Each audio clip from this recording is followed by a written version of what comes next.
مساء الفل. اخباركم ايه؟ خلاص محمد ابو جبل اعاره لمده 6 شهور للنادي الاهلي رسميا. انا قلت لكم امبارح كذا خيارات للنادي الاهلي في حراسه المرمى. طبعا كان اول خيار هو محمد بسام، لكن اداره سيراميكا قلت لكم امبارح ان كانت عايزه مصطفى شوبير كمطلب ليهم، لكن اداره النادي الاهلي رفضت المطلب ده خالص. كان تاني اختيارات ليهم هو محمد ابو جبل. اتمنى التوفيق لمحمد ابو جبل في فترته مع النادي الاهلي ال6 شهور القادم. طبعا ده خلاص نقفل الملف ده. الملف التاني اللي كنت عايز اتكلم عليه من فترة هو أسامة جلال. أسامة جلال مدافع نادي بيراميدز أصلا كان ماضي مع النادي الأهلي من سنة، لكن طلباته المادية المبالغ فيها، يعني الأهلي رفض بشدة المطالب دي. هو قال إن أنا عايز آخد نفس الرواتب اللي كنت باخدها في بيراميدز. طبعا النادي الأهلي عنده سقف رواتب، طبعا مستحيل ينزل على السقف الرواتب دي.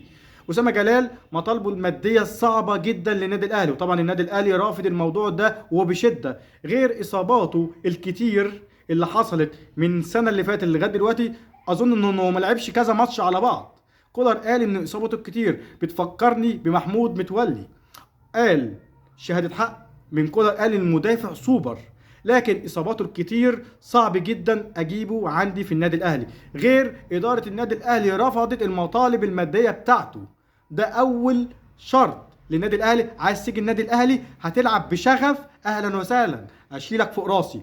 هتلعب بحاجات تانية ومطالب ماديه، صعب جدا جدا جدا. رمضان صبحي مستحيل يجي الاهلي دلوقتي، مستحيل اصلا هيكون موجود في الاهلي دلوقتي. هو اصلا رمضان صبحي عايز يكون موجود في الاهلي، لكن رافض الزمالك، رافض يجدد لبيراميدز، مستني منتظر يعني اتصال من النادي الاهلي. في طبعا وسطاء كتير، احمد شوبير، حماه الكابتن اكرام الشحات داخلين في الوساطه، بس للاسف اداره النادي الاهلي قافله الباب لرمضان صبحي. يعني رمضان صبحي مش موجود في النادي الاهلي. يا رمضان لو عايز تروح الزمالك اهلا وسهلا، اداره النادي الاهلي مش بتفكر فيك خالص.